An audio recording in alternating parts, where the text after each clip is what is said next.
the head of Fox at the time said, well, I guess now we can't fire him the night that I won the Emmy. It's like, that's your response? Now we can't fire him? That's what your response is?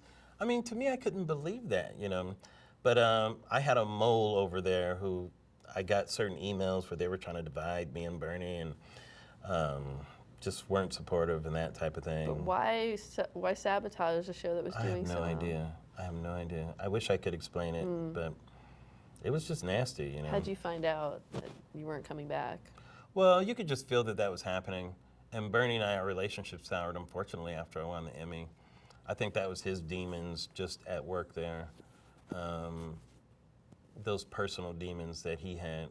And that was unfortunate because, I mean, I love that guy, you know.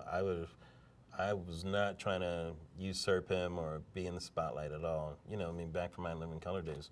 I was truly there to serve, you know. But, you know, it was very difficult on him. I think he had the feeling that something was stolen from him, I think, was the way it occurred in him emotionally.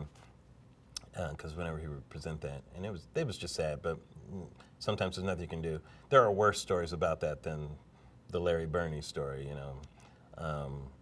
It was more of a relationship just dissolved, that type of thing. So without us being solid, there was no way for me to stick around, really. Yeah. I mean, I think even if the network hadn't done it, it probably would have dissolved in that next year, you know.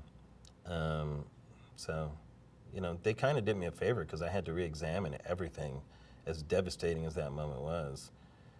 It was the time in my career where I said, okay, what are you going to do? You've always bet on yourself.